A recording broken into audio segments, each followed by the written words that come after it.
Bonjour à tous, bienvenue dans cette amphi numérique de l'Université de Bretagne occidentale.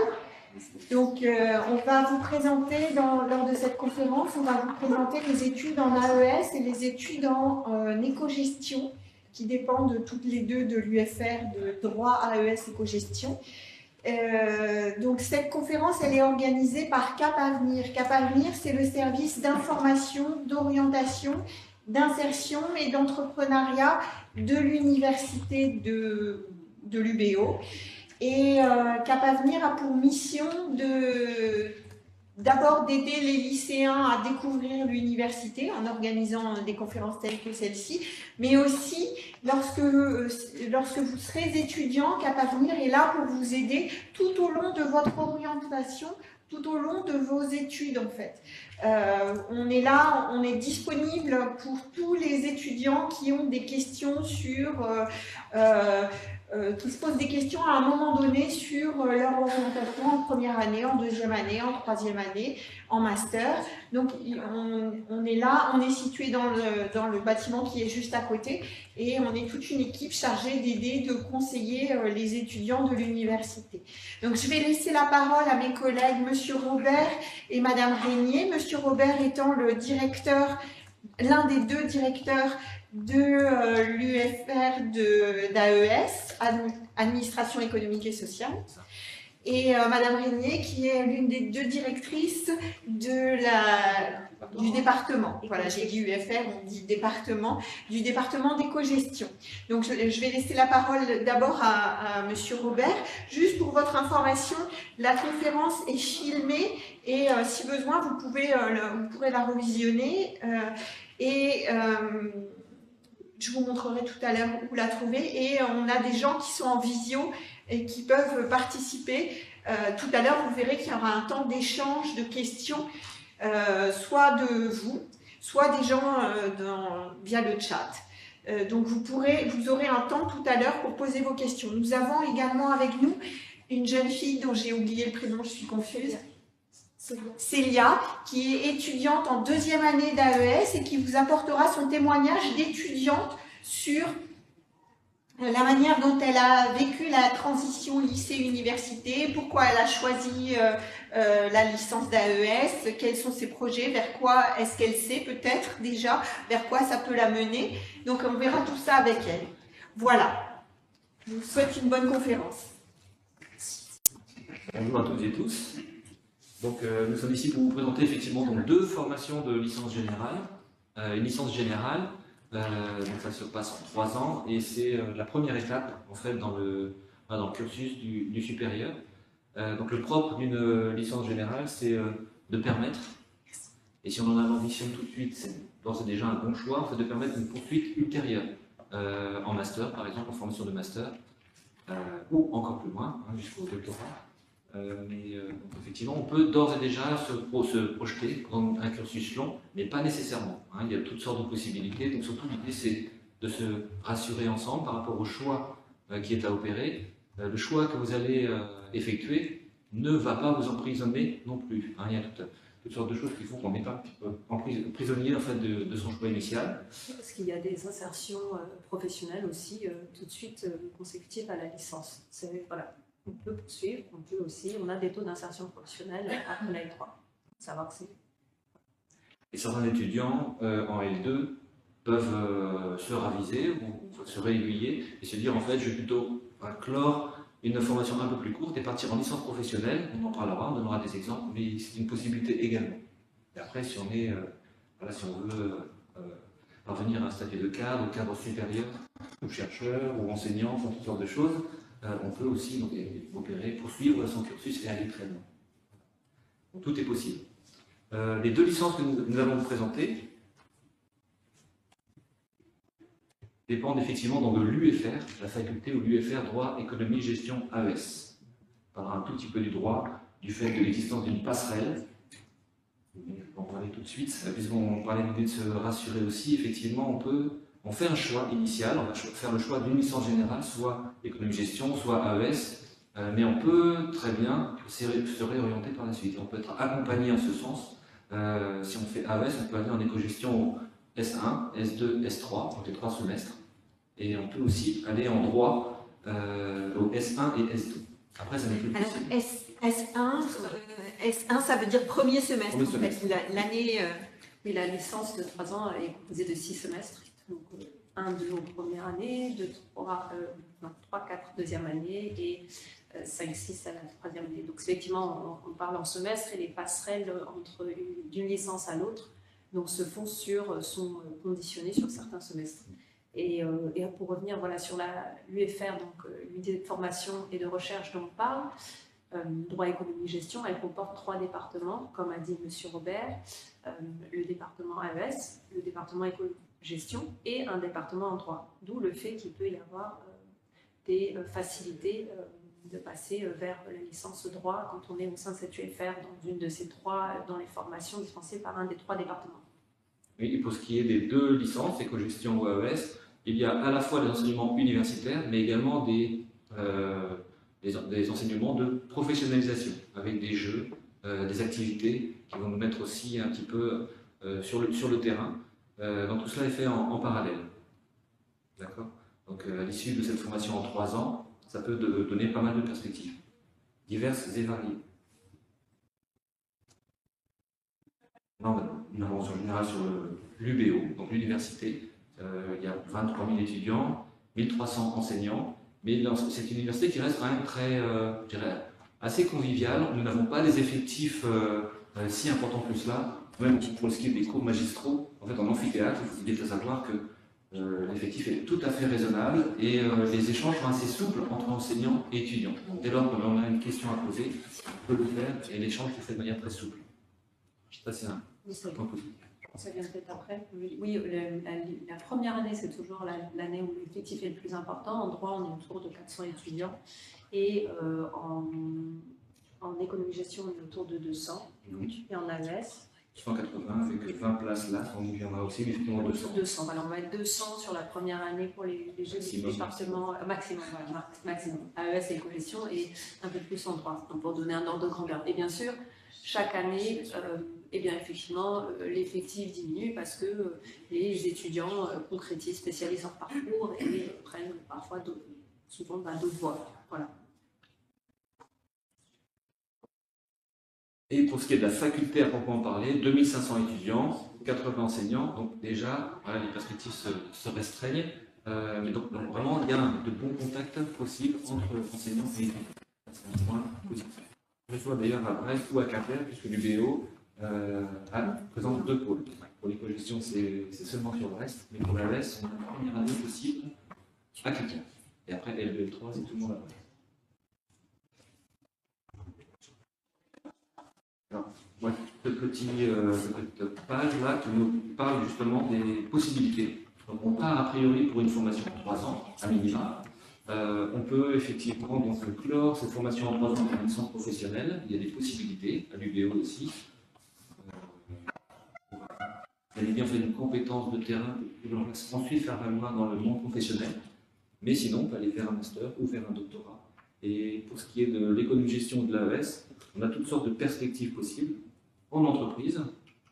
Des exemples vous sont donnés dans le secteur privé, mais aussi dans le secteur public. Et la fonction publique et territoriale. On donnera davantage d'exemples par la suite. Voilà.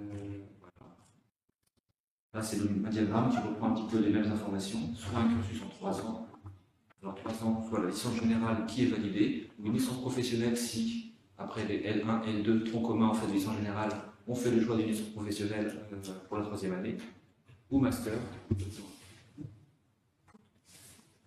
Non, oui, je voulais bien souligner la professionnalisation, le choix de la licence professionnelle, ça se fait au niveau de la L3. L1, L2 reste général, et puis ces parcours professionnalisants, on se spécialise, on se départage avec le reste de la licence générale seulement sur la 3e année. Voilà. C'était tout. 3 licences générales différentes. Nous allons commencer par la licence AES. Donc là, c'est une formation qui est proposée et à Brest et à Quimper. Et à Quimper, en L1 seulement, on a un effectif en fait qui est des capacités maximales qui sont de 80 étudiants à Quimper. davantage sur Brest, 180 plus 20, 2 parcours en L1, donc un parcours normal à Brest et à Quimper. Et il y a également une spécificité, donc un parcours là qui est plus sélectif, hein, il n'y a que 20 places, qui est le parcours Accès Santé. C'est ce qu'on appelle l'AS, le parcours LAS. Alors pour expliquer ce dont il s'agit, donc vous avez comme majeur, dans le cas présent, donc la licence générale AES, et comme mineur, vous allez avoir donc, des enseignements de santé. Souvent, les cours ont lieu le samedi, il faut motiver, parce qu'on a cette double perspective en fait, dès le départ. Mais ça présente une opportunité intéressante, c'est qu'en fait, on peut passer un concours réservé pour le secteur médical, une fois en L1, une fois en L2 et une fois en L3. Donc ça laisse 3 chances. Et puis dans le même temps, bah, si on n'obtient pas le concours, c'est ça. Hein. Non, c'est deux chances en fait. Il n'y a que 2 possibilités.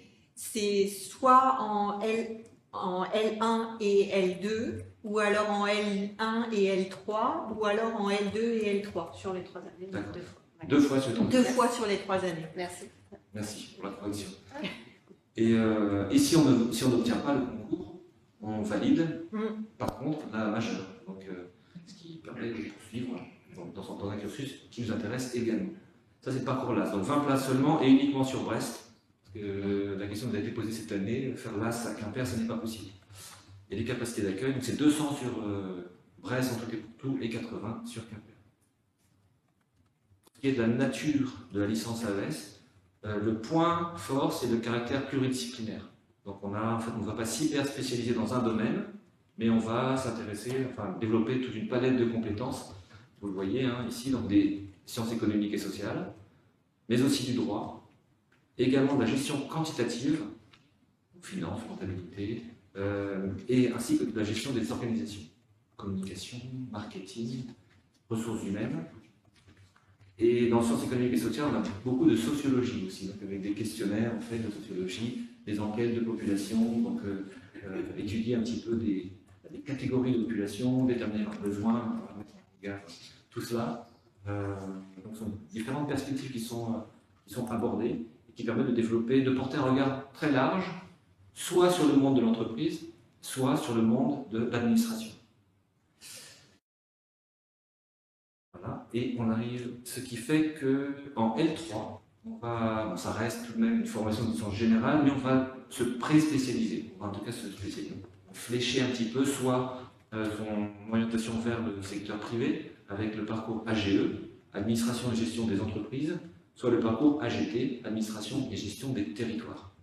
2 possibilités, on demande de choisir en fait entre ces 2 parcours, avec un tronc commun quand même, qui fait qu'il y a pas mal de matières qui restent communes, mais une petite spécialisation.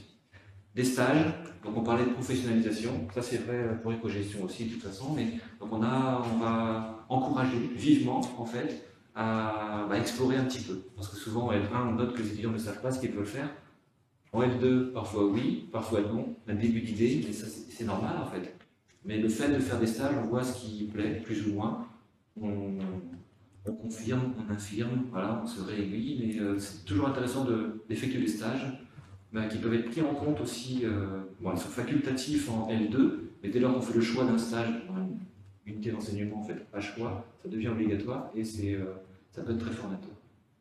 Et un stage obligatoire, là, en revanche, en L3 de 6 semaines.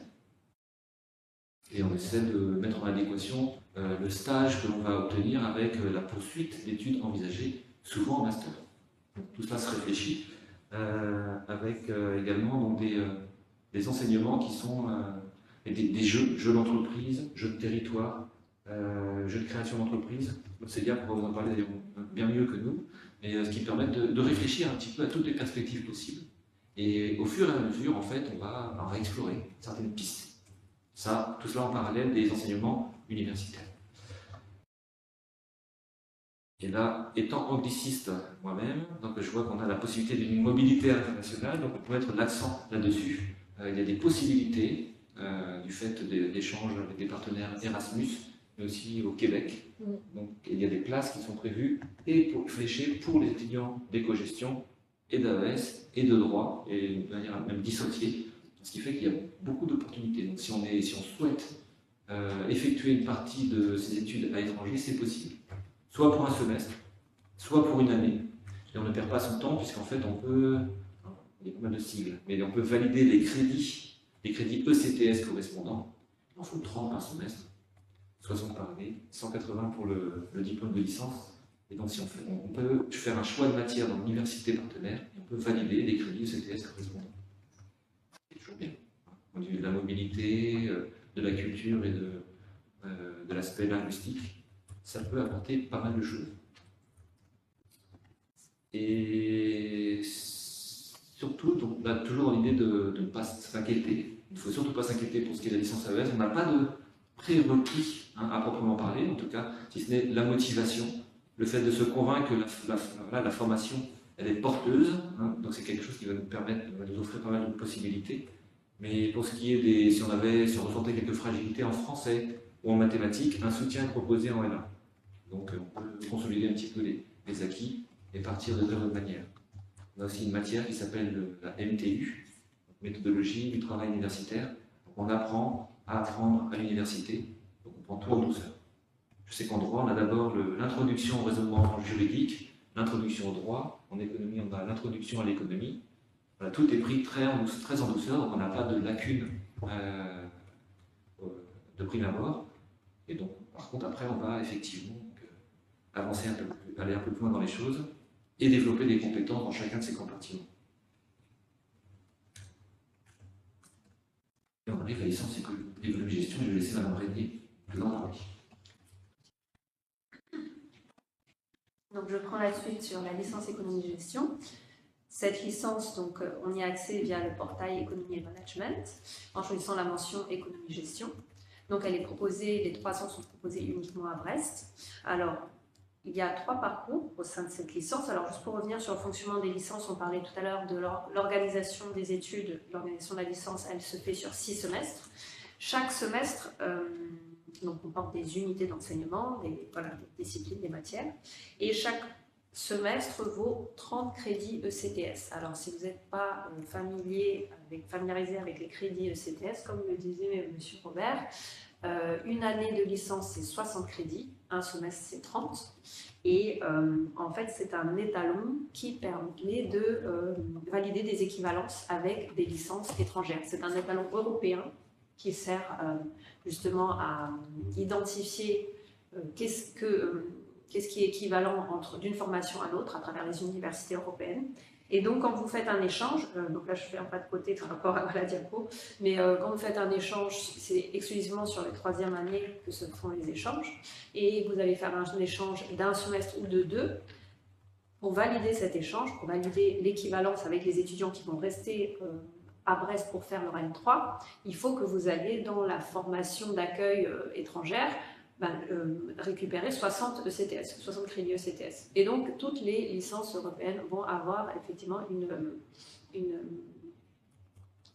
un comptage, une précision de que vaut un bloc de discipline pour pouvoir avoir ce fonctionnement en équivalence entre formations. Donc voilà, donc je voulais préciser du coup que une année c'est 60 crédits ECTS et une licence c'est 190.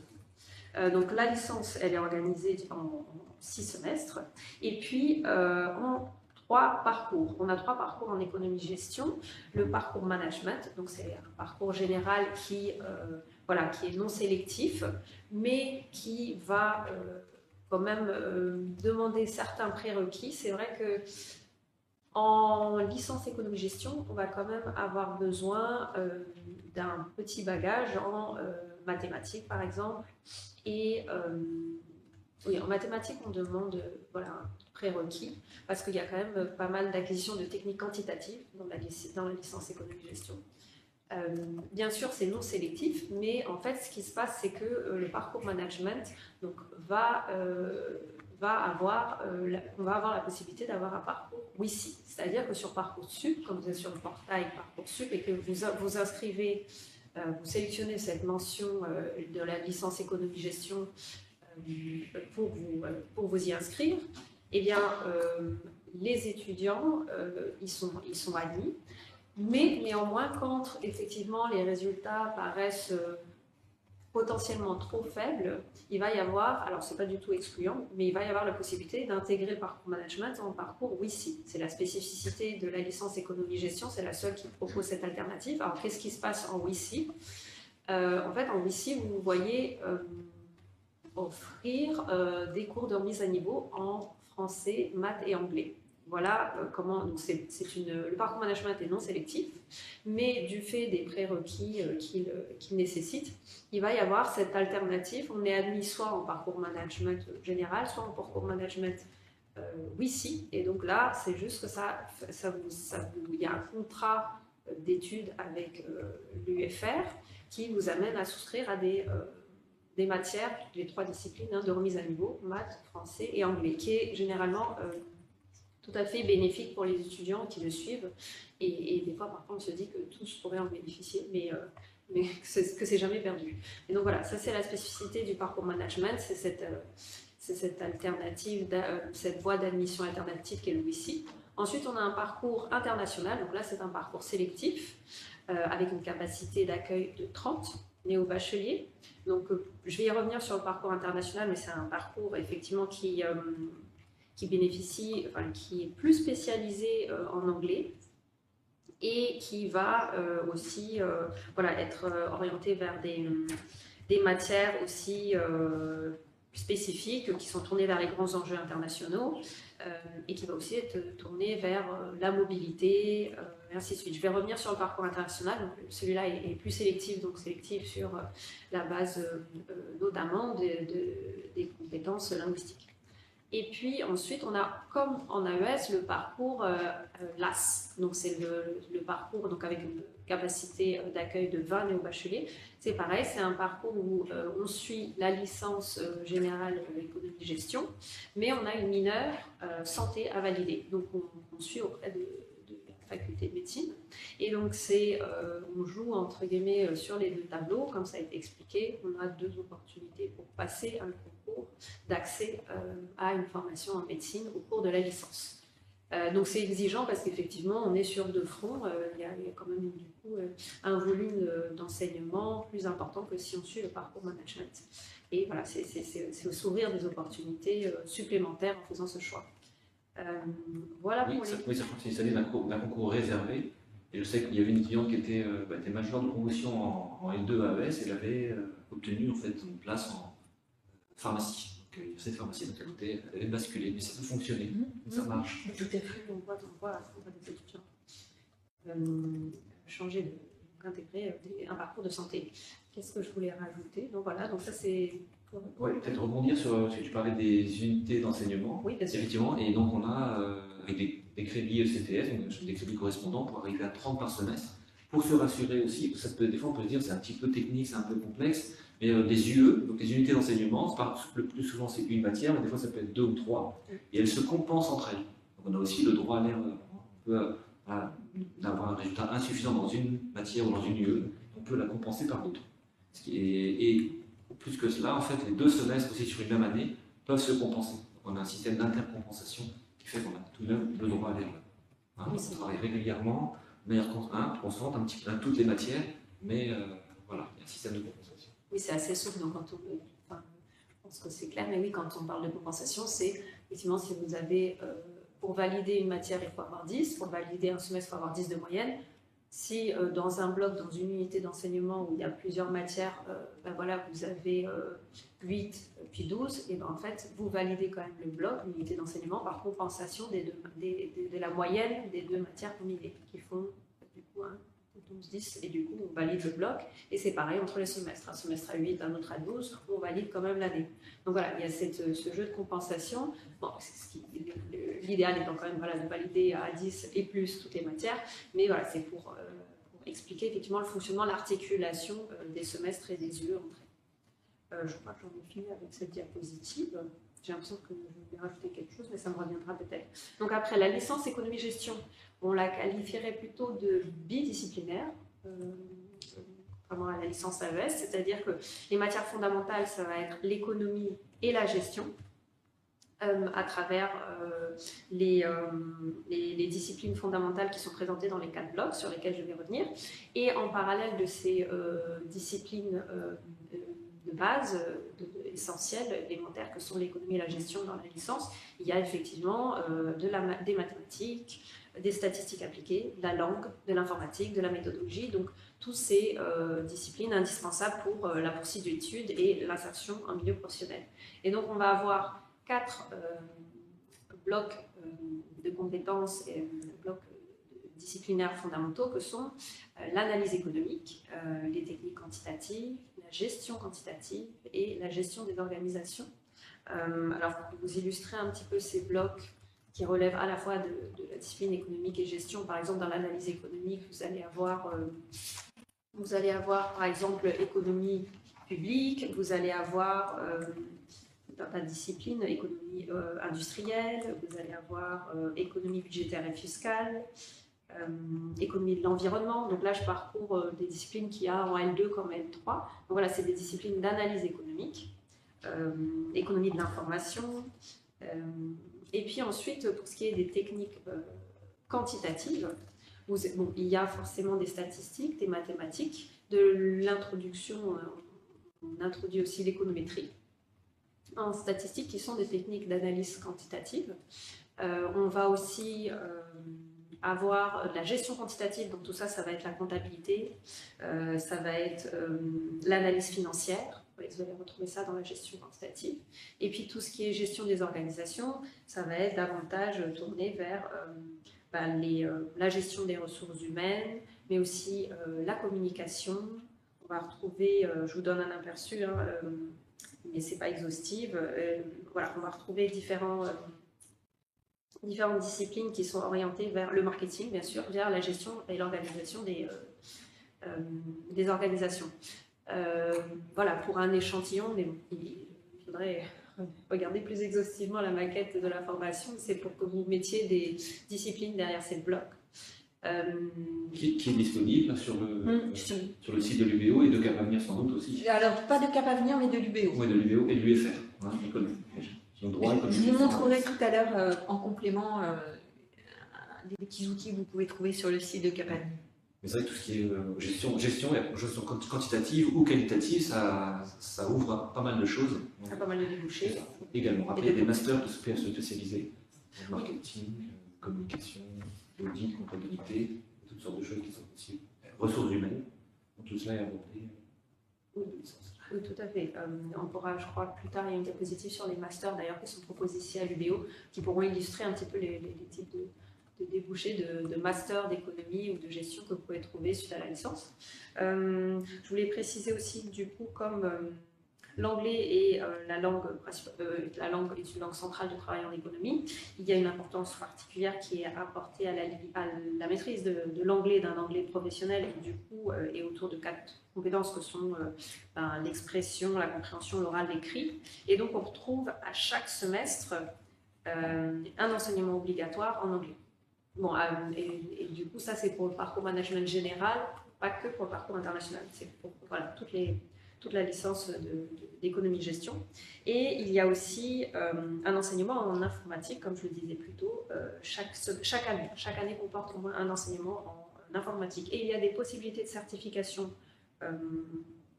tant pour le niveau d'anglais, de certification officielle, tant pour le niveau d'anglais que tant sur des compétences informatiques.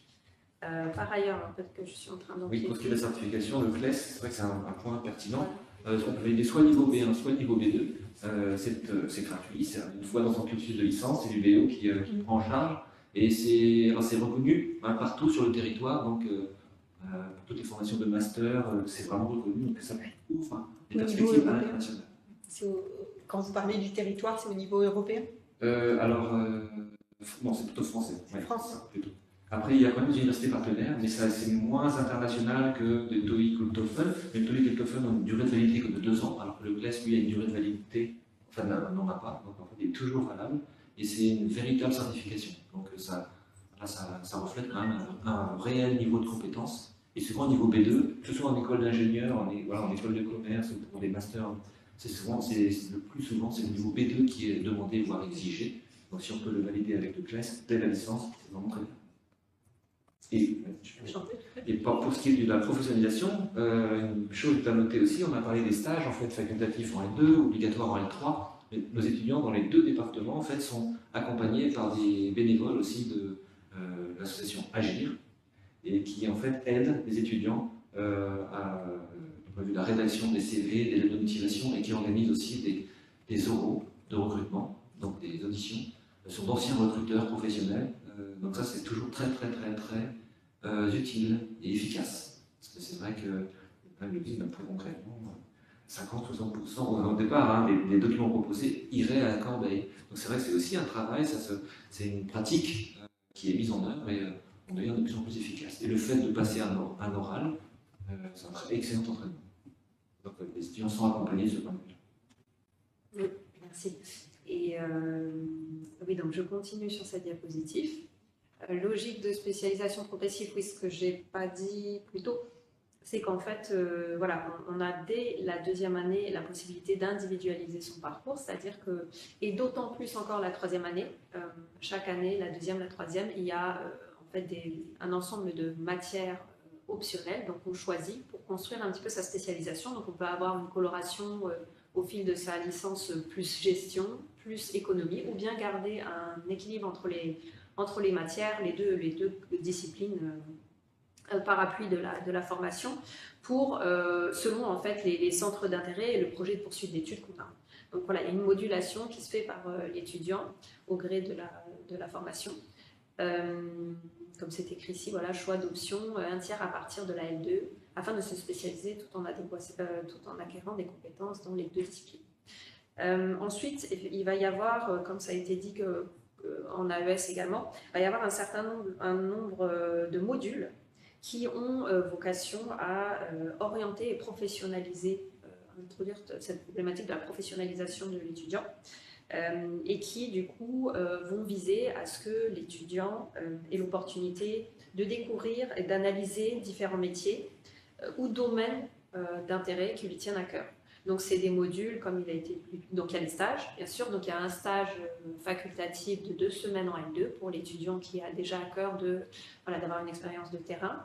Et puis il y a un stage obligatoire de 8 semaines en L3, d'où la nécessité effectivement d'avoir, ou en tout cas l'opportunité d'avoir cet accompagnement de l'association Agir pour... il y a un module en fait qui est de UE professionnalisation, qui est dédié à tout cet accompagnement de recherche de stage, notamment Cap Avenir, appuie beaucoup la recherche de stage à travers le recensement des stages de tous les anciens étudiants, ce qui fait qu'il y a une base de données où les étudiants peuvent aller consulter tout ce qui a été fait par les anciens étudiants. Il y a beaucoup d'accompagnement et de support aussi de la part de Cap Avenir, peut-être vous allez revenir en parler sur beaucoup de choses. Voilà, beaucoup de ressources de Cap Avenir pour tout ce qui est professionnalisation et donc en articulation avec l'association Agir, la production de CV, de lettres de motivation, les entretiens, les préparations aux entretiens. Donc voilà, toute cette partie stage, elle est encadrée en amont du coup par des modules, des UE de professionnalisation. Et puis aussi la professionnalisation, c'est à travers voilà, comme plus largement, outre le stage, il y a différents modules, donc les jeux d'entreprise, des projets tutorés, des modules tels que la recherche d'information et de communication, qui sont des modules en fait où l'étudiant peut élaborer son projet professionnel, développer des compétences méthodologiques, analytiques, apprendre à synthétiser l'information, à développer son expression écrite et orale, dans la perspective toujours d'identifier des domaines d'intérêt professionnel et voilà, de construire un petit peu son projet, son parcours, la suite de son parcours à son projet. Donc voilà, il y a un ensemble de modules qui sont dédiés, d'UE, au sein des modules de professionnalisation qui sont dédiés à ce travail d'analyse et d'accompagnement des étudiants. Possibilité de mobilité internationale, donc ça on l'a dit en L3, sur 1 à 2 semestres. Et puis, il y a des dispositifs d'accompagnement vers la réussite à l'université en L1. Donc ça rejoint, ce dernier point, ça rejoint ce qui a été dit pour le parcours AES. Il y a une méthodologie du travail universitaire et des remises à niveau, alors en fait, qui sont optionnelles ou obligatoires dans le cas où on est dans le parcours WICI. Comme je le disais, en mathématiques, en français et en anglais. Il y a d'autres dispositifs qu'on n'a pas mentionnés encore, mais il y a aussi le dispositif de l'enseignant référent, du tutorat étudiant. Alors l'enseignant référent, ça va être la possibilité d'avoir des entretiens avec un enseignant qui est affecté aux étudiants qui le souhaitent, pour pouvoir échanger sur tout un tas d'enjeux que peuvent rencontrer les étudiants quand ils intègrent l'université, la faculté, c'est-à-dire toutes ces questions qui sont finalement comment bien s'approprier le fonctionnement de l'université, tous les questionnements qu'on peut avoir sur finalement la méthode de travail, comment adapter sa méthode de travail à celle de l'université, qui est quand même, où l'encadrement est quand même, il faut le dire, pas celui qu'on a quand on quitte le lycée. On est quand même là livré il y a une exigence un peu plus importante d'autonomie, il ne faut pas se le cacher. Donc voilà, les enseignants référents peuvent être affectés à des étudiants sur demande pour les aider à finalement s'adapter à ce nouveau fonctionnement, mais aussi pour tout un autre tas d'autres questions qui concernent l'aménagement des études, si on est un sportif de haut niveau, ou aussi des questions d'orientation et ainsi de suite. Et puis il y a aussi le tutorat étudiant. Donc le tutorat étudiant, c'est porté par les associations étudiantes en grande partie, sur lesquelles on va revenir par la suite. Et ces associations étudiantes, en fait, elles ont des étudiants d'année supérieure, L2, L3, qui apportent du soutien et de leur expérience aux étudiants de L1. Et donc, on va avoir des groupes d'étudiants qui ont des échanges avec un étudiant plus ancien, tuteur. Donc voilà, ça c'était l'ensemble quand même des dispositifs, et je pense je ne suis pas exhaustive dans ma liste, qui sont là pour soutenir, si on est investi, il y a beaucoup de relais pour soutenir la réussite pour la licence. Le parcours international, je vais en dire un petit peu plus. Donc c'est un programme sélectif qui va privilégier effectivement la qualité du dossier et les langues en particulier dans le recrutement. La spécificité, c'est qu'on va avoir donc pas mal de cours en lien avec, comme je le disais, des grands enjeux internationaux, des cours type de géopolitique, de géoéconomie, d'économie et de commerce international. Et puis le parcours international, du coup, va avoir les cours magistraux vont être les mêmes qu'avec le parcours management général, mais les TD pour un certain nombre de disciplines vont être dispensés en anglais. On a différents enseignements disciplinaires avec des TD en anglais. Et puis ensuite, les étudiants du parcours international sont fortement encouragés et prioritaires dans la réalisation d'une mobilité. Donc, à travers les programmes d'échange qu'on a évoqués plus tôt. Il y a aussi l'invitation à garder une LV2 au cours du parcours international. Parce que il y a l'anglais, mais international, c'est le monde entier. Et donc, il y a quand même des possibilités de poursuivre des LV2. Soit en allemand, soit en espagnol, et parfois en italien. Allemand, espagnol et parfois en italien. Merci. Voilà ce qu'on peut dire du parcours international. Oui, on précisera qu'il y a aussi une L3 à partir de la 3e année. En fait, il y a les 2 premières années qui sont troncs communs, mais à partir de la L3, donc on peut poursuivre en L3 économie-gestion.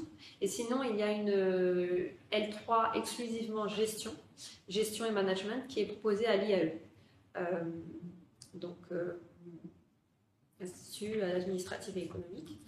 Et qui est proposé uniquement à Brest. Donc voilà, sur le portail économie et management, vous allez avoir la mention donc licence économie-gestion ou licence gestion. Quand vous prenez la mention licence gestion, ça implique que la 3e année se fait auprès de l'IAE. Voilà. Oui.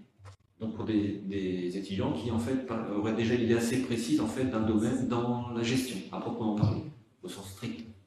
Et on parlait d'autonomie, c'est vrai que l'université c'est un peu l'apprentissage de l'autonomie, on a aussi des cours magistraux, des travaux dirigés, les cours magistraux ne doivent pas faire peur, hein. C'est vrai que les effectifs restent quand même très raisonnables, c'est bien d'en parler, et par contre c'est une manière aussi d'acquérir une nouvelle compétence qui est celle de la prise de notes, et on parlait des interlocuteurs, des différents interlocuteurs, les étudiants arrivent aussi à s'organiser, il y a des associations, il y a des petits groupes de travail qui sont possibles, et il y a également une direction des études, donc ça c'est... Vous aurez des interlocuteurs privilégiés.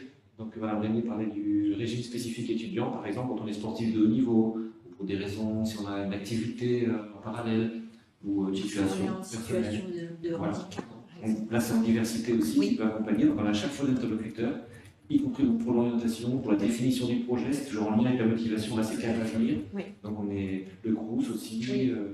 Donc, Oui, l'UBO met en place plein de dispositifs, plein d'institutions pour faciliter en fait la vie de l'étudiant sur le campus. Il y a donc vous l'avez dit, il y a un service de santé pour les étudiants, il y a un service de sport pour les étudiants avec une soixantaine de sports gratuits. Sauf la voile où c'est 30 € l'année, je crois. Il y a un service culturel. Il y a, vous l'avez dit, il y a le service Cap Avenir pour l'orientation et l'accompagnement sur le projet et sur la recherche de stage, par exemple, ou la recherche d'emploi, de job étudiant. Vous avez vraiment, et puis il y a les bibliothèques universitaires également. Donc il y a vraiment tout un tas d'infrastructures qui sont créées, mises en place pour faciliter la vie de l'étudiant et surtout pour faire en sorte qu'il ne soit pas isolé, puisque c'est l'un des dangers majeurs quand on arrive dans un campus qu'on ne connaît pas bien. Célia nous en parlera peut-être, c'est le danger d'être isolé. Donc c'est vrai que vous avez parlé tout à l'heure des cours magistraux où on peut avoir l'impression d'être un petit peu perdu dans un amphi, mais il y a aussi l'avantage des TD, des travaux dirigés, où là, combien ils sont en groupe de TD? 40 maximum. 40 maximum. Et en TD de longue c'est 30 maximum. Voilà, c'est ça. C'est vrai, et on peut toujours lever la main, poser une question, on aura tout de suite la possibilité de prendre la parole. Donc ça reste quand même très... il ne faut pas se dire que c'est un monde un grand et froid, non pas du tout. On a des lieux accueillants comme le pôle numérique ici. Tout à fait. C'est une très jolie bibliothèque universitaire, donc on a quand même pas mal de réseaux possibles et d'interactions possibles. Oui, et aussi, j'ai oublié de préciser tout à l'heure, il y a aussi pas mal comment ça s'appelle, de modules qui visent en fait à développer des compétences transverses, et au sein de ces modules, il y a pas mal de projets de travaux collectifs. Ça fait partie, par exemple, les projets tutorés qu'on a mentionnés dans une perspective de professionnalisation et de développer des compétences et des méthodologies des compétences et des méthodologies de recherche. Donc c'est utile à faire valoir en tant que UE de professionnalisation, mais c'est aussi des UE où il y a des travaux collectifs, et ça participe aussi au lien qui se fait entre les étudiants, cette notion d'entraide entre eux et de travail en commun, et ça aide effectivement à ce que les étudiants qui arriveraient peut-être sans attache particulière, sans connaissance préalable, se forgent un réseau, et c'est important effectivement de pouvoir s'entourer quand on arrive à l'université. Donc ces travaux collectifs, ils aident. C'est un apprentissage à la fois en termes de méthode de travail, mais aussi en termes de mise en réseau des étudiants. Voilà, je vais finir avec la licence gestion dans cette 3e année. Est-ce que tu veux... Là, le diagramme est intéressant, il est assez parlant. En fait, on a donc les gros blocs de matière représentés en fonction des différentes licences générales qui sont dispensées ici à l'UBO, enfin dans l'UFR.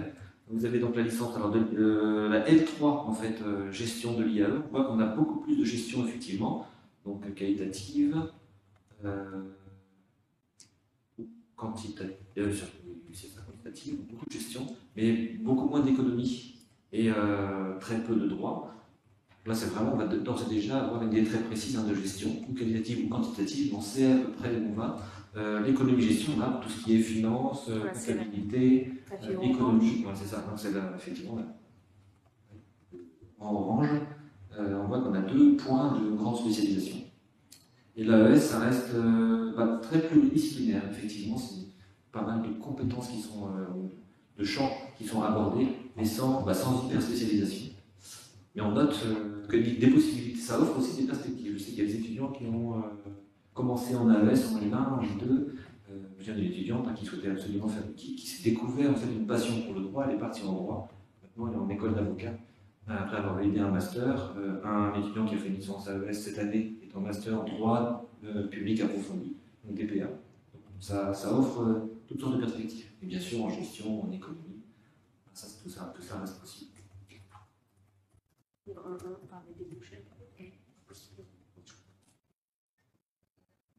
Là, cette page-ci, et alors en L1, en L2, il n'y a que des primo-arrivants, je vais dire, effectivement. Donc, mais en L2 et L3, d'autres étudiants peuvent venir rejoindre les cohortes. qu'ils soient issus de formations en ayant validé une formation de BTS. En général, on arrive en deuxième année. Alors, pas en troisième, souvent on a un manque de prérequis qui fait qu'aller en L3, ce serait en fait peut-être rencontrer un écueil, parce que l'idée, nous souhaitons aussi accompagner les étudiants, mais vers une réussite. Et il est à savoir que le 5e semestre est quand même relativement important, puisque c'est le premier semestre de la 3e année, et qu'après on va demander un master. Donc si on arrive trop vite en L3 avec un manque de prérequis, on va peut-être se retrouver en difficulté. Or, ce que l'on envisage, c'est justement d'aller assez loin tous ensemble. Donc, souvent après un BTS, c'est plutôt une L2. Il y a des étudiants qui sont en BUT, pour l'AES, c'est souvent GEA, comme on a quand même là des champs de compétences assez connexes, c'est assez concordant. Donc là, ils peuvent arriver, on a des étudiants qui arrivent en L3. Tout est possible. C'est vrai qu'on n'a pas de, comme je le disais au début, on n'est pas prisonnier non plus d'un choix initial, c'est important. On peut toujours rectifier le tir. Et qu'Avenir est très efficace et très utile en ce sens. C'est vrai que les étudiants sont bien entourés, bien encadrés. S'il y a un changement d'aiguillage envisagé, on va tout faire pour que le projet de l'étudiant se concrétise. Comme pointé par M. Robert, le relevé de notes du 5e semestre est demandé pour l'inscription au master. Quand vous êtes au cours de votre année, de 3e année d'études et que vous voulez vous inscrire en master, et effectivement on n'attend pas la fin de l'année pour faire les démarches, ça commence dès le premier semestre de la 3e année, et donc c'est en ça que le S5, donc le premier semestre de la 3e année, est important et qu'il ne faut peut-être pas y arriver de manière prématurée ou avec une trop grosse marche à pailler quand on intègre cette 3e année, parce qu'on peut effectivement se porter préjudice pour la suite. Mais on retrouve donc des étudiants qui viennent d'autres horizons, aussi également de CPGE, donc de classes préparatoires aux grandes écoles. Il y a deux années en fait de préparation, et certains étudiants font le choix après d'une 3e année de licence, avec un bon niveau, pour après avoir un master et poursuivre pour la suite. Toutes sortes de possibilités, avec des passerelles, dont on l'a déjà parlé, donc c'est vrai qu'on ça reste assez souple, hein, ce n'est pas si rigide que ça. Oui, passerelle, on l'a dit tout à l'heure, je crois, mais un passerelle, ça veut dire que quand on en fait la demande, on est admis de droit, de plein droit. Hein. Oui, il y a des passerelles de droit. Oui, pas toutes peut-être. Quand on travaille c'est éco-gestion, c'est S1 au premier semestre, 2e semestre, 3e semestre. Après, ce n'est plus possible parce qu'effectivement, les acquis ne sont plus les mêmes. Oui. Et en droit, c'est uniquement entre AES et droit. Alors, dans un sens comme dans l'autre. Hein.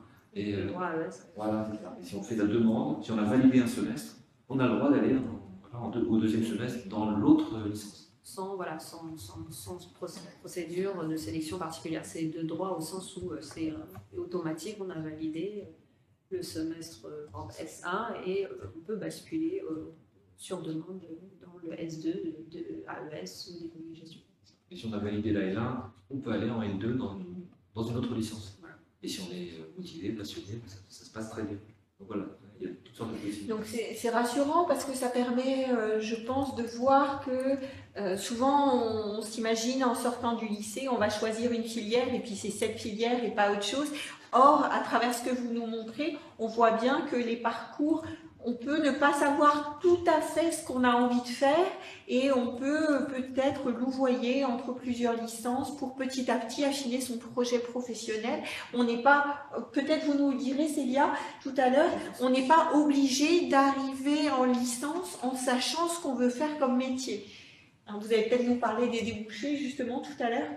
Et c'est vrai qu'en licence, rares sont les étudiants qui arrivent en licence en sachant ce qu'ils veulent faire comme métier. Ça arrive, mais en réalité, c'est très rare. Oui. On n'a pas d'expérience pour se le dire. Ou alors un début d'idée. C'est très rare d'avoir vraiment un projet bien défini. En L2, on se cherche aussi. Je crois que c'est bien qu'il sera la meilleure interlocutrice. Et en revanche, en L3, de toute façon, c'est vrai qu'on va avoir quand même des choix à faire. Après, on a une plateforme également, trouver mon master, qui fait qu'on peut faire plusieurs types de demandes. Là aussi, on peut démultiplier les demandes, diversifier les demandes, mais on va quand même finir par s'orienter quelque part. Donc, du fait de tous les lieux de professionnalisation et des perspectives variées qui sont proposées, on finit par trouver une idée. Et c'est vrai qu'on rebondit au hasard des rencontres parfois, ou des stages, en fonction de ce que l'on vit, au fil de son cursus de licence générale, on trouve des idées. Il y a des choses. Il y a pas mal de clients qui font part de leur témoignage, de leur vécu, et qui n'avaient pas imaginé ce qu'ils feraient par la suite, et ils font des choses très intéressantes. Voilà, mais sans les avoir nécessairement anticipés, en tout cas pas très en amont.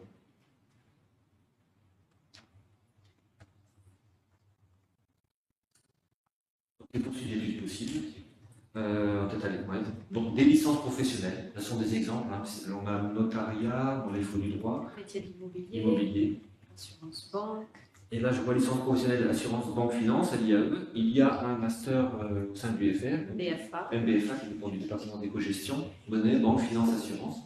Donc on peut, avec licence pro, également rejoindre ce master-là, mais avec une licence générale AES ou éco-gestion, c'est tout à fait possible. Voilà. Donc là, non, mais donc là, il y a quelques exemples de licences professionnelles qui sont proposées à l'UBO, management des activités commerciales, gestion du personnel et de la paix.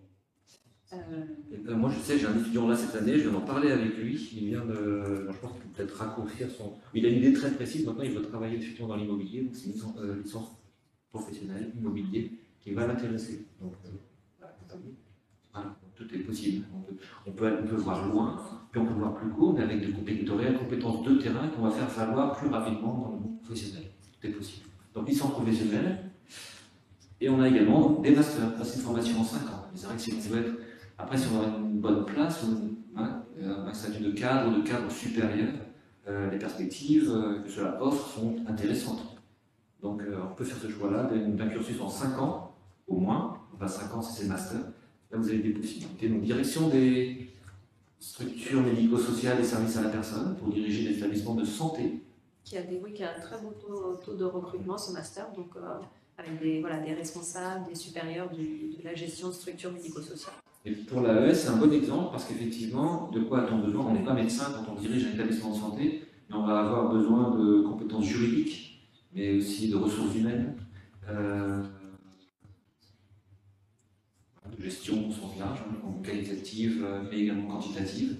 Et c'est ce que l'on développe. Et donc c'est vrai que ça peut être, avec la licence AES, mais également éco-gestion de toute façon, on peut rejoindre un master de ce type. C'est un bon exemple. On a le master, comme on en parlait plus tôt, monnaie, banque et finance assurance, MBFA.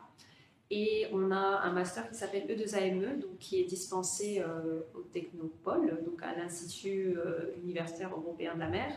Donc c'est un master qu'on qualifie d'économie bleue. Alors on ne va pas le présenter en détail, mais il offre un parcours en fait de spécialisation en économie de la mer et du littoral.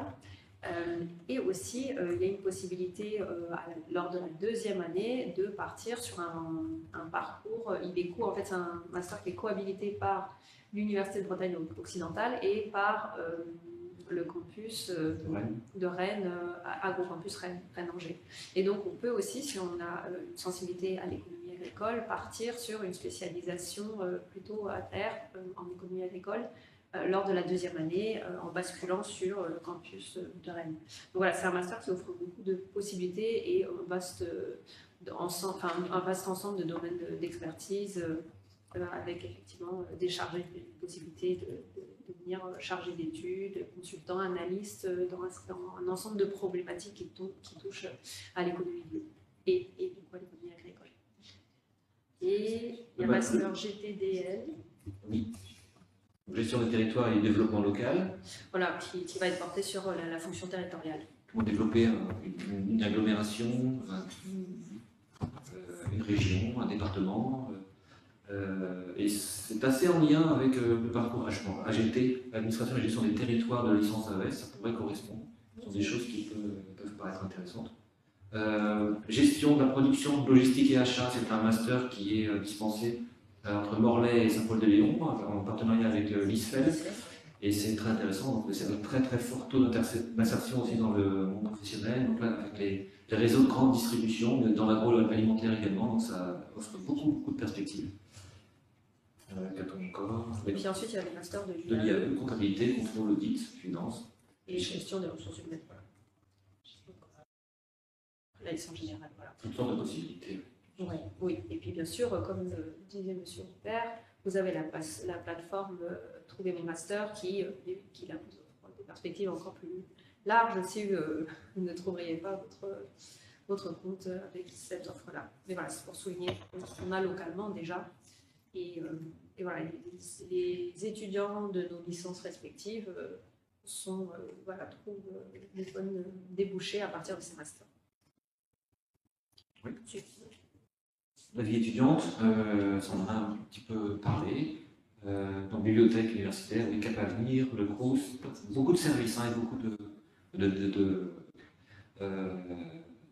personnel qui sont très, très impliqués, très efficaces, qui vous accompagnent par rapport le RSE également, il y a un accompagnement si vous avez par rapport à des situations particulières, en diversité également, le SMAPS et le SUMS, qui s'appelle SSE je crois. Oui, c'est ça, service de santé Donc, des étudiants. Voilà, c'est une médecine préventive et gratuite, mais on a un service dédié là également. Dès lors que l'on a un problème, on y va, les bâtiments sont vraiment juste à côté. Pareil sur le pôle de Quimper d'ailleurs. Oui, sur tout à place. fait. Et le pôle de Quimper qui est également très très très convivial et chaleureux, c'est à noter. Oui. Donc c'est bien. Avec les associations, donc pour l'AES c'est Agora. Et pour l'éco-gestion, c'est EcoPlus, avec qui on a des liens et qui sont très, très actifs, très dynamiques dans l'animation de la vie étudiante et dans l'accompagnement des études des étudiants en économie-gestion. Sachant qu'ils ont leur bureau en fait au rez-de-chaussée du bâtiment B, éco-gestion, AES, il y a beaucoup de cours dispensés au sein du bâtiment B, donc en fait on a un accès direct. C'est vrai qu'on n'est vraiment pas isolé, même quand on traverse les couloirs, on voit les associations étudiantes en bout de couloir, donc si on veut ne pas être seul, on ne l'est pas. Avec du tutorat aussi qui est en train d'être mis en place, je crois. Qui est relancé. Il y a eu du renouveau, comme forcément dans les associations, il y a des étudiants porteurs, mais à un moment donné, ils partent en master, à un moment donné, ils poursuivent leur chemin. Et donc, il y a un renouveau et on relance les dispositifs avec eux quand une nouvelle cohorte prend place. Mais pour toutes sortes de questions, là, vous avez également des interlocuteurs possibles. Cette étude, oui, ça c'est général. C'est général aussi. Ça, ce sont des exemples d'emploi du temps. Donc, parfois, on nous pose la question. Là, c'est quand même très, très rempli. Oui, normalement, c'est une vingtaine d'heures hebdomadaires. Souvent, c'est ça, une vingtaine d'heures avec autant de travail personnel. Ça, c'est vrai. C'est la grande différence. À l'université, ça, par contre, là, on parle vraiment d'autonomie. Il faut quand même se responsabiliser. Il y a des choses toutes simples, en fait. C'est le jeudi soir, depuis longtemps. On a des soirées étudiantes, voilà, c'est le jeudi soir. Maintenant, le vendredi matin, on a des cours aussi. Donc là, il faut être en cours. Et une chose très importante également, et qui fait une grosse différence, c'est qu'on a des cours magistraux.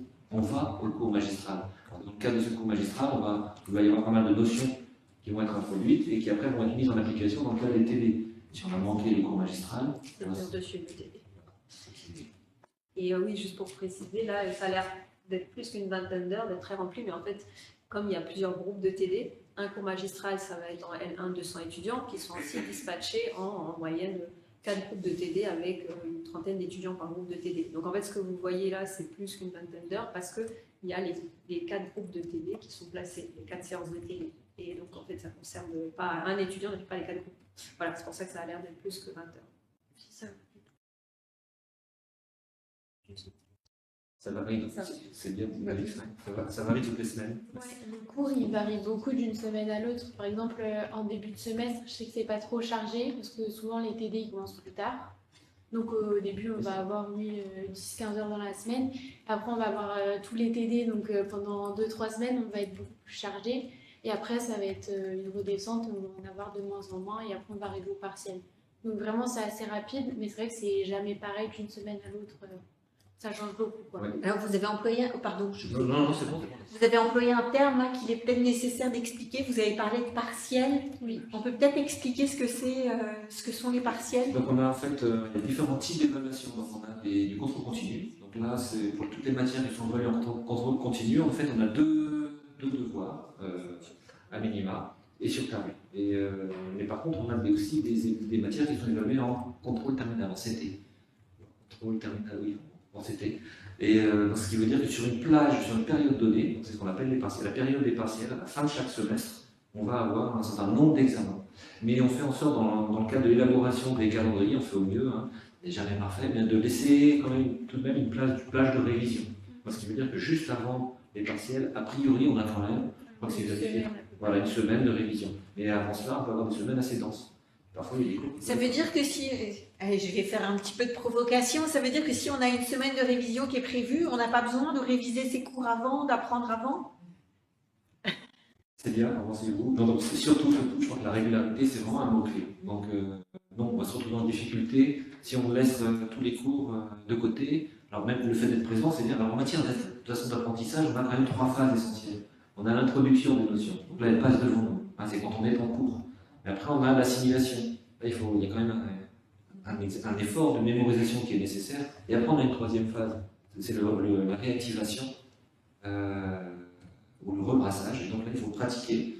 Là je parle peut-être aussi des langues vivantes, mais donc c'est vrai qu'il faut, on a quand même toutes ces phases qui sont nécessaires là. Donc si on se contente de la première qui est voir passer les notions devant soi, ça ne va pas suffire. Donc si on attend la veille ou l'avant-veille avant l'examen, ça va être vraiment court, donc il faut travailler régulièrement. Ne pas manquer les cours, ce sont des règles toutes simples. Mais ça, par contre, ça fonctionne très très bien. Allez-y, allez-y. Ça, c'était juste un exemple de ce que vous trouverez en fait sur Parcoursup, mais je pense que c'est assez intuitif. Vous allez comment on s'inscrit en fait à l'université, ce n'est pas trop compliqué. Si ce n'est qu'il y a donc il y a quand même des filières sélectives, le parcours international, Le parcours international, c'est et la les seule. parcours LAS. Et Et pour le reste, en revanche, c'est vrai qu'on a parlé de filières non sélectives, c'est vrai pour éco-gestion, c'est vrai pour AES, nos capacités d'accueil elles sont affichées, et en fait, elles ne sont jamais saturées. Donc en fait, si vraiment vous voulez venir en licence AES, vous êtes les bienvenus. Et économie, oui, économie et gestion pareil, en fait, voilà. On arrive plutôt toujours à 180, autour de 180, 190 étudiants, ouais. Et justement, sur Parcoursup, lorsqu'on veut s'inscrire en licence d'AES ou en licence d'éco-gestion, est-ce qu'il est préférable d'avoir choisi telle ou telle spécialité? Est-ce que par exemple, il faut avoir impérativement choisi la spécialité SES au lycée? Je laisse répondre. Oui, pour la licence d'économie-gestion, alors comme on l'a dit, tout le monde est pris, le parcours management n'est pas sélectif, le parcours international l'est. Donc les parcours, tous les parcours qui ont validé un bac sont les bienvenus, mais évidemment, il est préférable, dans une perspective de réussite, d'avoir pris des cours voilà, de SES, donc c'est plus comme ça au lycée maintenant, mais ou de mathématiques. Et des langues vivantes, voilà. Il est préférable quand même d'avoir préservé ces apprentissages pour intégrer ces licences. Et d'autant plus pour la filière internationale qui a des sélectives, là, en l'absence de ces prérequis, on peut se voir refuser l'accès à la formation. Il y a 3 places, donc c'est vrai que les langues vivantes ça compte, parce qu'il n'est pas pour international, donc gestion. Puis les mathématiques ça aide aussi, donc effectivement, il y a des spécialités qui sont utiles. Pour l'AES, c'est nettement moins le cas. Très franchement, c'est vrai que je crois que c'est vraiment l'idée de motivation et puis la conviction que l'on peut avoir en se disant que la formation correspond un peu à notre objectif. Si on est motivé, si on travaille, on prend tout en douceur, tout devrait aller, sachant qu'on a des dispositifs de soutien. Et en mathématiques, je crois qu'on pousse moins, donc c'est vraiment très important. Surtout une question de motivation.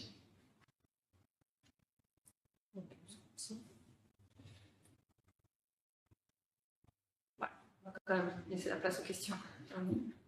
Ce que je vous propose, c'est qu'on écoute Célia, qui a la gentillesse de venir nous apporter son témoignage.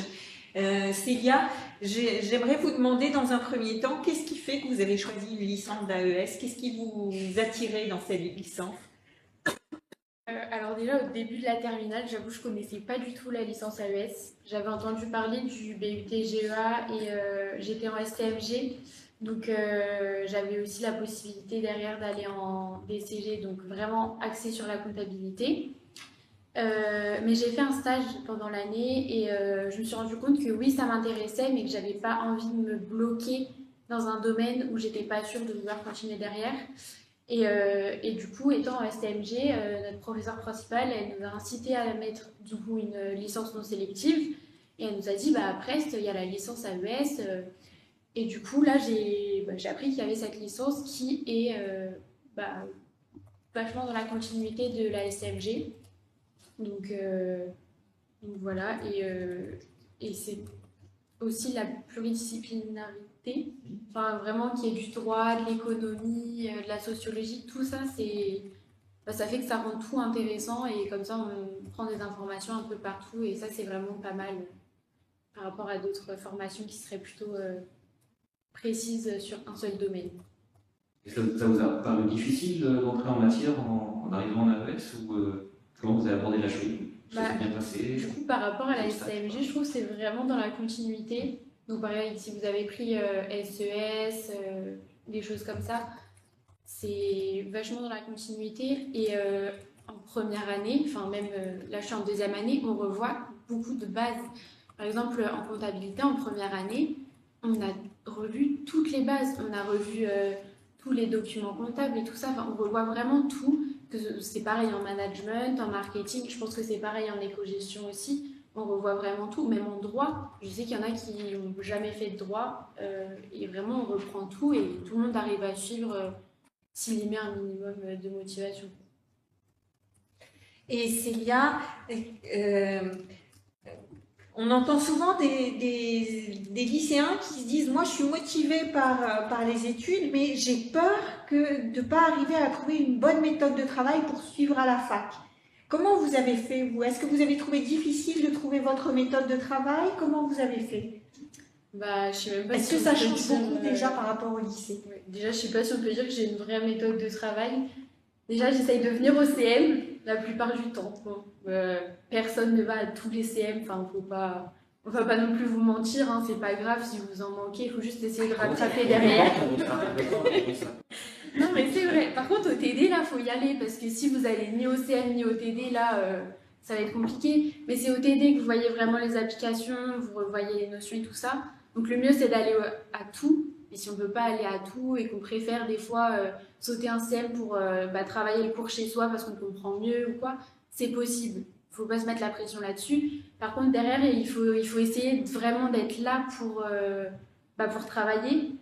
Au TD, il faut essayer de participer, il faut essayer de comprendre, il ne faut pas hésiter à poser des questions au professeur.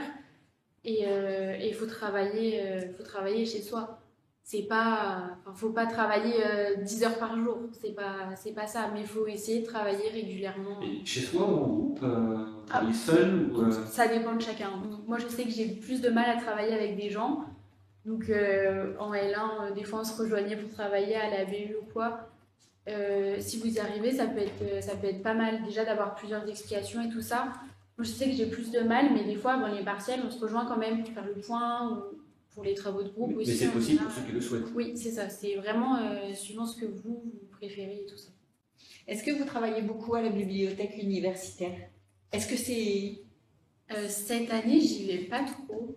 Mais pendant la période avant les partiels plutôt, ou alors quand il y a des travaux de groupe. Je sais que dès qu'il y a des travaux de groupe, on a tendance à se rejoindre à la bibliothèque.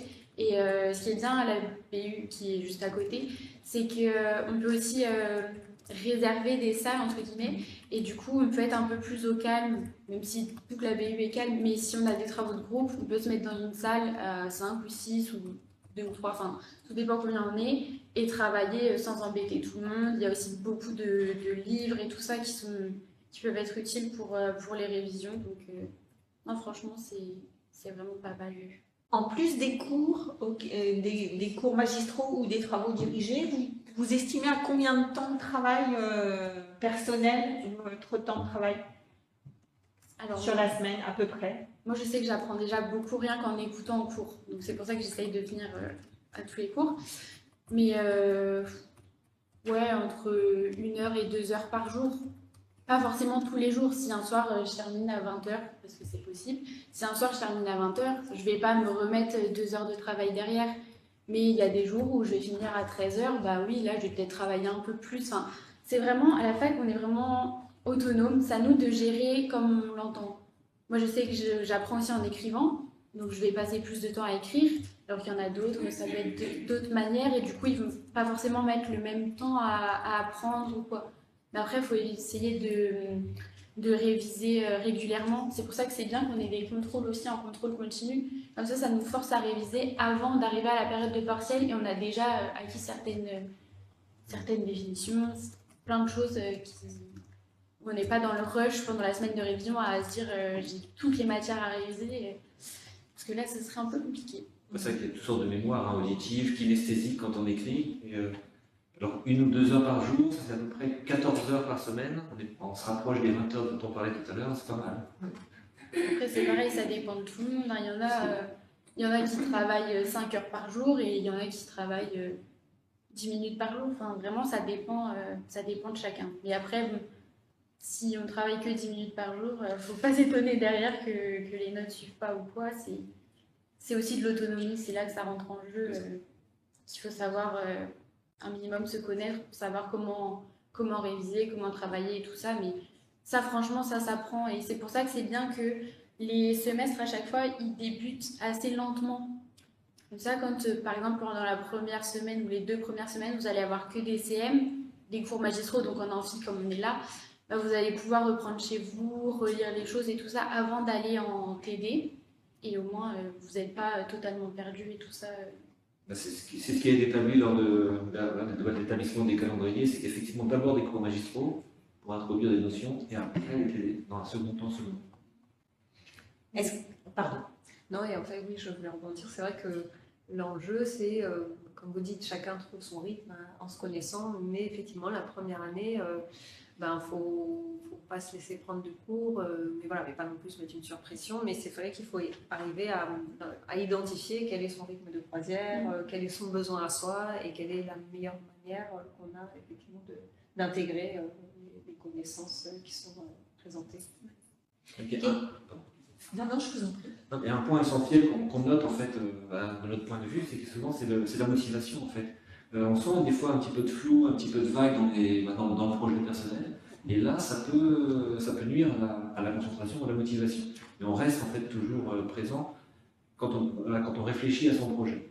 C'est un point important, et ça on peut accompagner aussi, mais c'est vrai que ça reste important. C'est se convaincre aussi du fait qu'on est à la bonne place ou au sein d'une formation qui va nous conduire quelque part. Donc ça c'est important. Et là, il y a des interlocuteurs aussi qui peuvent vous aider en ce sens. Alors, pardon. Justement, Célia, est-ce que vous avez une idée un petit peu de ce que vous voulez faire après? Oula, pas du tout. Vraiment, je sais pas. Bah, y a plein de choses qui m'intéressent, les ressources humaines, la comptabilité, enfin plein de choses. Et pour l'instant, je sais pas. Donc là, ce midi même, j'ai pris les documents pour me renseigner sur les masters pour l'année prochaine, pour voir un peu ce qui est proposé et tout ça. Mais vous avez le temps, si vous ne savez pas, c'est pas grave. Vraiment, faut pas se mettre la pression là-dessus. Les profs sont là aussi pour nous aider. Enfin, vraiment, il y a plein de choses. On a aussi les UE professionnalisantes. On peut faire plein de choses, on peut faire des stages et tout ça. Enfin, vraiment, comme là, je pense que vous êtes en terminale, bah, vous vous posez des questions, c'est normal. C'est pareil plus tard. C'est d'autres questions, mais ça le fait. Et même si on n'a pas encore d'idée, c'est pas grave. Et ceux qui en ont, bah, tant mieux. Franchement, Vous avez fait 3 semaines sur les 6, donc il en reste encore, de toute façon. Ouais. Puis vous dites peut-être les ressources humaines, peut-être la comptabilité, donc il y a déjà des choses qui vous plaisent. Oui, c'est ça. Il y a des choses qui me plaisent moins. Je sais par exemple qu'à mon avis, j'irai jamais en master de droit, mais pour l'instant, c'est super vague et c'est l'avantage des licences. Bon, je parle plus de la licence AES parce que je connais plus, mais le fait qu'on ait plein de matières, vraiment, la communication, marketing, management, ressources humaines, enfin vraiment, on voit énormément de choses. Et du coup, on voit les matières qui nous plaisent un peu plus ou un peu moins et ça peut aider aussi pour le projet pour plus tard, quoi. Oui, ça donne beaucoup à voir. Et après, comme vous disiez, il faut trouver sa méthode de travail, son rythme de travail. Et puis, il y a l'enjeu, quand on est face à une diversité de disciplines comme ça, il y a l'enjeu des affinités. Donc, c'est vrai qu'il peut y avoir aussi, très vite, on sent dans quelle matière on apprécie s'exprimer, on apprécie apprendre. Et forcément, des fois, et ça va être aussi pareil en économie-gestion, il y a les matières beaucoup plus quantitatives, d'autres plus qualitatives. Et il y a aussi cet enjeu de ne pas faire des impasses. Malheureusement, voilà, le travail rigoureux, ça va être même dans les matières qu'on ne priorise pas, et que dans notre intérêt, donc qui ne sont pas dans notre premier domaine d'intérêt. Effectivement, il faut quand même pas les laisser pour compte, et c'est en ça que les formations sont complètes en termes de compétences. Et pour ça, voilà, il faut garder à l'esprit qu'il y a des matières, il y a des cours de soutien. Quand effectivement, on est moins à l'aise sur certains domaines. Après, ça fait toujours des bagages et ça fait toujours des connaissances en plus. Même si, imaginons plus tard, vous êtes manager ou je sais pas, ça peut toujours vous servir d'avoir eu un peu de base en droit ou en comptabilité. Vous ne serez pas des experts comptables ou quoi, c'est pas ça, mais ça peut toujours être utile dans la vie. Et on le voit quand on a les applications en TD, c'est des choses de la vie courante, entre guillemets, qui peuvent vraiment servir, quoi. Est-ce que vous envisagez une mobilité à l'étranger ou pas? Non, Question on personnelle, peut. personnelle. Mais c'est vrai que c'est possible, on en parle. On a beaucoup, on reçoit beaucoup de mails pour nous inviter à des réunions pour en apprendre plus, ou avec d'anciens étudiants qui l'ont fait et tout ça. Donc, on sait que c'est possible et ceux qui en ont envie, ils le font. Vous êtes de Brest, Célia? Je suis arrivée à Plouzané pour ma terminale, donc oui, je suis à Brest. D'accord, donc vous n'avez pas eu la problématique du logement, vous connaissiez déjà. Ouais, mais il y en a beaucoup qui n'étaient pas de Brest. J'ai une copine pareil qui est arrivée cette année, elle n'était pas de Brest.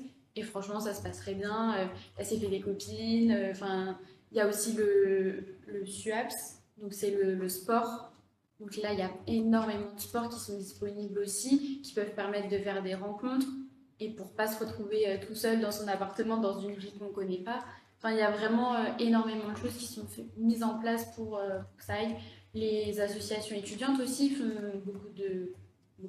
font des soirées pour se rencontrer. Aujourd'hui, je sais que Agora avait organisé une vente de crêpes dans le hall des bâtiments. Enfin, Je confirme. J'ai senti ça aussi. mais Les voilà. étudiants sont présents, c'est vrai qu'ils emplissent bien le bâtiment. Ben, on vous remercie Célia. J'imagine que ça suscite des questions, des interrogations chez vous. N'hésitez pas à profiter de la présence des enseignants et de Célia pour éclaircir le moindre des points qui vous posent question. On a des questions sur le chat?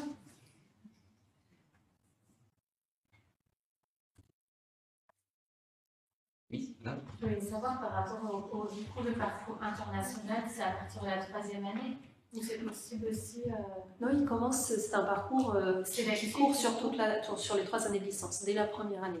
Donc on se positionne dessus via Parcoursup. Oui, voilà, c'est ça que je voulais demander. Ben voilà, la sélection se fait Et on peut effectivement. faire du coup les deux, quoi, le parcours sélectif et non sélectif, on peut s'inscrire dans les deux, ça compte 2 vœux du coup. Oui, il faut effectivement se positionner sur les deux parcours. Voilà. Ça compte pour deux, je Et crois. ça compte pour Oui. Ok.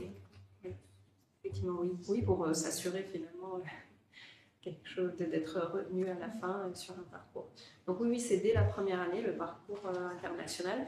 Et en fait, le parcours management général et les internationaux se suivent au cours des 3 années parce qu'il y a beaucoup d'enseignements qui sont mutualisés, de modules qui sont mutualisés, avec pour les internationaux cette spécificité qu'ils vont avoir effectivement davantage d'enseignements et en particulier des TD qui sont en anglais. Voilà. Donc il y a renforcé l'apprentissage de la langue et aussi sur le type de discipline, comme on l'a dit, sur des aspects d'économie internationale ou géopolitique ou autre. Madame, vous avez une question? Oui, alors j'ai une question, j'ai pas bien compris entre la licence gestion et éco-gestion. Donc, si j'ai bien compris, c'est le lien avec l'IAE en fait. La licence éco-gestion, c'est dès la L1, L1, L2, 3, et la licence gestion. Et après, l'IAE, j'ai compris, c'est en 3e année. En fait, voilà, vous faites. Ça, c'est Tous les étudiants font la L1, la L2 Oui. en parcours licence économie-gestion ici à l'UBO. Oui. Et lors de la L3, les étudiants ont la possibilité de poursuivre à l'UBO en licence économie-gestion ou faire la L3 à l'IAE en gestion et management. Oui, gestion et management. Voilà. Avec 3 parcours possibles en fait à l'IAE. Voilà, oui, avec Soit comptabilité, c'est ça, audit, RH, comptabilité, audit RH, soit et marketing. Voilà. Et c'est un choix qui est, alors pas automatique, mais dès qu'on sort de la L2 éco-gestion, on peut être pris, si on le souhaite, c'est possible de passer à l'IAE. En L3, en L3 gestion, oui, on peut se positionner à la fin de la deuxième, courant de la 2e année, on peut se positionner sur une L3 gestion. Voilà, ce qu'on appelait le DUG anciennement, donc les 2 premières années sont communes, et puis en fait il y a une spécialisation différente sur la L3. Et en fait, les parcours de l'IAE sont effectivement marketing, Marketing pour l'un, ressources humaines pour le ressources second, humaines et comptabilité. comptabilité, audit. Audit, En L3. En L3. Oui, d'accord. En L3. Mais alors, il faut garder à l'esprit qu'effectivement, les parcours AES, économie-gestion, Intègrent offrent déjà aussi ressources voilà, il y a quand humaines. même une très forte proximité. C'est juste que la coloration de la 3e année à l'IAE va être, ça va être resserré sur des disciplines à contenu exclusivement, enfin essentiellement gestion. Là où la L3, AES, économie-gestion ouvre des perspectives similaires, mais en gardant effectivement une ouverture un peu plus grande. Voilà. Multiples.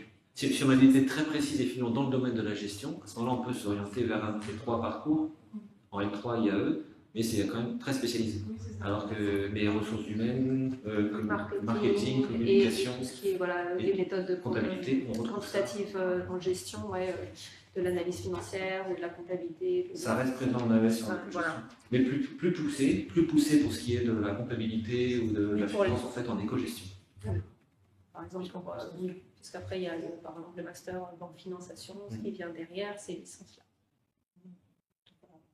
C'est vrai que c'est des offres qui sont assez similaires, mais qui sont des colorations plus spécialisées selon. Et avec des masters aussi qui sont proposés au sein de l'IAE, donc correspondant un petit peu à ces parcours déjà spécifiques. Donc voilà, en fonction du projet que l'on a pour la poursuite en master, on fait son choix, un choix optimal. Pour les suites en master, est-ce qu'on a les mêmes chances si on vient de licence ou de BUT? Alors, BUT. BUT. Alors, la vocation. Alors, il y a une passerelle maintenant qui s'organise entre les formations de BUT et les masters, mais c'est vrai que la vocation initiale du BUT, c'est plutôt avoir une formation de terrain en 3 ans, alors que la vocation d'une licence générale, c'est vraiment d'amener jusqu'au master. Donc, moi, j'aurais tendance à dire que si on a d'ores et déjà dans l'idée en fait, d'aller vers le master, un BUT peut permettre une poursuite en master, mais peut-être que le choix. Voilà, mais le choix des masters sera peut-être plus restreint. Avec une bonne formation en licence générale, le spectre en fait, de possibilités de poursuite en master va être plus large.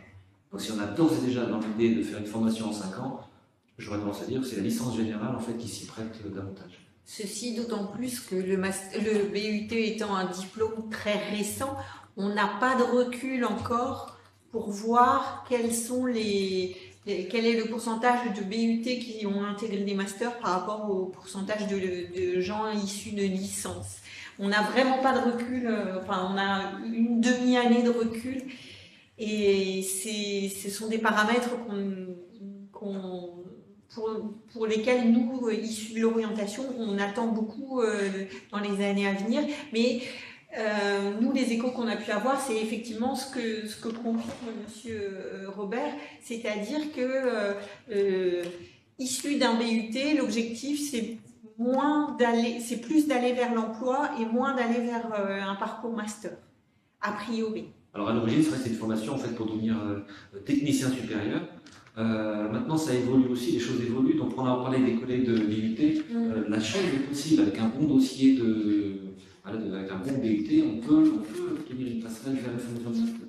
Et comme je le disais, la nature des formations de master, en revanche, on ne fera peut-être pas la même pour des masters sélectifs, parce que là, je pense que là, une formation de licence générale avec une bonne licence générale, c'est plus possible. Les masters en alternance sont plus ouverts effectivement aux candidats qui proviennent du BUT, qui sont déjà beaucoup plus sensibilisés à la problématique du terrain et des connaissances professionnelles. Oui, et licence, ce que j'allais dire, et également des licences professionnelles. Donc, pour le master, si on prend le master à l'UBFA, moi j'interviens dedans, c'est vrai qu'on a des licences générales et des licences professionnelles. Donc c'est également possible, donc on a là aussi des passerelles possibles. Elles sont moins évidentes. Qui est en alternance. Ouais. Voilà. Et de plus en plus de masters, en plus, alors celui-là est en alternance obligatoirement, donc on est en alternance, mais dès le début. On a d'autres, le GPL, je crois que c'est uniquement au M2, GPLA, c'est M1, M2, et E2AME, c'est M2. Donc, mais bon, l'alternance en fait commence à toucher davantage de masters, c'est vrai. Davantage de plus en plus tôt. Donc les licences professionnelles peuvent aussi, avec un bon dossier de tout. On n'est pas prisonnier d'un choix initial, c'est vrai. Hein, si on trouve une place qui nous correspond, on travaille bien, on a un bon dossier, on est accompagné pour aller plus loin, de toutes les manières. Maintenant, c'est vrai que si, dès le départ, si on sait qu'on veut un master, enfin un bon master, je pense qu'il c'est bien d'avoir une bonne licence générale. Tout à fait. Voilà, oui, tout à fait. pour être clair. Y a-t-il d'autres questions? Alors moi, ce que je vous propose maintenant, c'est de vous montrer quelques outils sur le site de Cap Avenir qui sont à destination des lycéens et qui vont venir compléter ce qui vient de vous être présenté. Non, c'est bon, vous pouvez rester.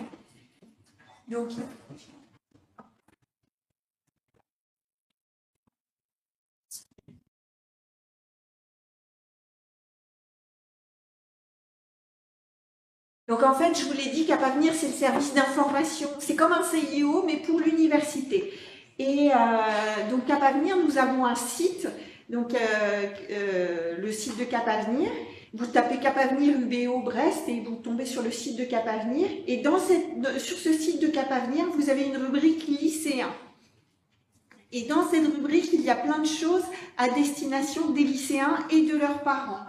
Alors, je vais commencer par la sous-rubrique ressources pour venir en complément de ce qui vous a été présenté aujourd'hui. Vous avez ce qu'on appelle des fiches licences, vous en parliez tout à l'heure, qui viennent vous apporter un descriptif, voilà, qui viennent vous apporter un descriptif des licences.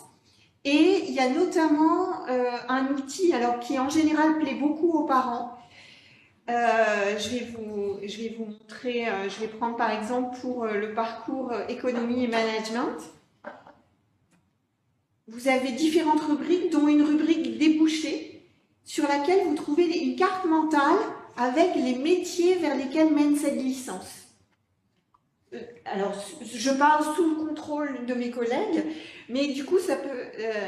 alors, vous voyez, vous avez les différents embranchements de métiers vers lesquels peut mener la licence, et ça vous emmène ensuite vers des métiers. Et si vous cliquez sur le petit livre qui est à côté, vous aurez un descriptif du métier, ainsi que les masters ou les formations post-licence qui y mènent. Donc, souvent, quand on a besoin d'essayer de se projeter un petit peu pour se dire, bah tiens, si je choisis telle licence, qu'est-ce que je pourrais faire comme métier, qu'est-ce que je pourrais envisager, vous trouvez sur le site de Cap Avenir, dans la rubrique fiche licence, vous trouvez ça pour quasiment toutes les licences de l'université. Donc ça me semblait important de montrer ça. Donc on l'a bien sûr pour la licence éco-gestion et pour la licence d'AES. Ensuite, si je reviens dans la rubrique lycéen futur étudiant, donc il y a quelque chose qui s'appelle immersion individuelle à l'UBO. Alors, il faut savoir que pendant la première semaine des vacances de février, si vous le souhaitez, vous avez la possibilité en tant que lycéen de venir assister à des cours, soit des cours magistraux, soit des cours de TD, de travaux dirigés, pour voir un petit peu comment ça se passe un cours à l'université. Et les inscriptions se font en ce moment, donc ça a lieu dans la semaine du 10 au 14 février. C'est totalement gratuit, c'est ouvert à tout le monde, et il faut savoir qu'il reste de la place, et en éco-gestion, et en AES, il nous reste de la place. Donc vous pouvez, si vous voulez vous inscrire pour une immersion, c'est ici, dans cette rubrique. Et donc, vous allez voir comment ça se passe, sachant que de toute manière, ça se passe très bien. Oui, tout à fait. Tout à fait. Et puis, vous aurez la chance de rencontrer aussi des étudiants comme Célia qui vous parleront un petit peu de leur vécu, de la manière dont ils ont géré la transition lycée-université. Donc, c'est très chouette comme expérience. Et puis, notamment, dans vos motivations sur Parcoursup, parler du fait que vous avez participé à une conférence Instafac comme aujourd'hui, parler du fait que vous avez fait des immersions, c'est des choses qui peuvent peut-être jouer en votre faveur, en tout cas qui montrent que vous avez travaillé votre projet de formation. Dans le cas des portes ouvertes, je pense que vous allez en parler aussi, donc nous avons des portes ouvertes à Brest le 1er février, le samedi. Là, il y aura, là c'est le cas, on va remercier les présents, il y aura bien plus d'étudiants présents, beaucoup plus de collègues également. Là, vous pouvez effectivement apprendre, vous pouvez même vous faire connaître, vous identifier, et ça peut aider après, c'est bien de connaître les étudiants. Et des portes ouvertes à Quimper également le samedi 1er mars. Oui. Sachant qu'il y a le salon Azimut. Les portes ouvertes, c'est quand même un moment privilégié. à fait. pour discuter ensemble. Et puis vous voyez les locaux Voilà, aussi. c'est ça. Au moment des portes ouvertes, vous voyez les locaux, vous voyez un amphi, vous voyez une salle de TD, donc vous voyez le secrétariat, c'est le lieu important aussi pour les futurs lycéens, les futurs étudiants. Donc voilà, donc la rubrique immersion. Si vous voulez, en complément de ce que vous a expliqué Célia, si vous voulez voir d'autres témoignages d'étudiants, vous avez des vidéos de témoignages d'étudiants aussi, ici dans la rubrique ressources des lycéens. Et puis, là, je vais sortir de la rubrique lycéen, je vais aller dans la rubrique enquête. En fait, il faut savoir que chaque université a l'obligation de faire des enquêtes pour savoir ce que deviennent les étudiants filière par filière. Alors, qu'est-ce que ça veut dire ce qu'ils deviennent? C'est-à-dire, bien sûr, vers quel master ou quelles études supérieures ils se sont dirigés, mais aussi dans quel type de lieu est-ce qu'ils ont fait des stages, dans quel type d'entreprise ou de structure, dans quel type d'entreprise ils travaillent après leur master. Et si vous voulez avoir toutes ces informations, vous les trouvez ici dans la rubrique enquête. Ça, c'est quelque chose qui plaît aussi beaucoup aux parents en général. Nous, dans le cadre souvent pour les portes ouvertes, nous avons des camemberts aussi avec des pourcentages. On s'intéresse à ce que font les étudiants après. C'est très diversifié en fait. En AES, Oui. et en éco-gestion aussi. Il y a vraiment beaucoup de perspectives possibles. Là, on n'a pas, mais. Oui, on a la part des étudiants qui sortent professionnellement après la licence, la part des étudiants qui poursuivent le master, en doctorat, et bien ensuite on a aussi des camemberts qui donnent une information sur les domaines professionnels dans lesquels ils se sont insérés. Donc voilà, oui, c'est vrai qu'on a pu les amener, mais on a ces informations pour les savoir. Voilà, donc voilà un petit peu ce que je pouvais vous montrer sur le site de Cap Avenir comme outil à destination des lycéens et de leurs parents. J'insiste, hein, c'est accessible pour tout le monde.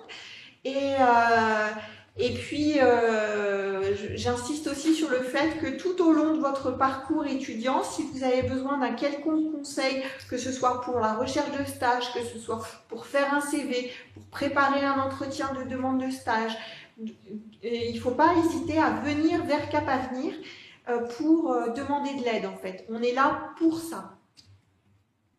Voilà. Je ne sais pas si vous souhaitez rajouter quelque chose. Peut-être Célia, avez-vous des choses à rajouter? C'est plus précis, d'autres questions.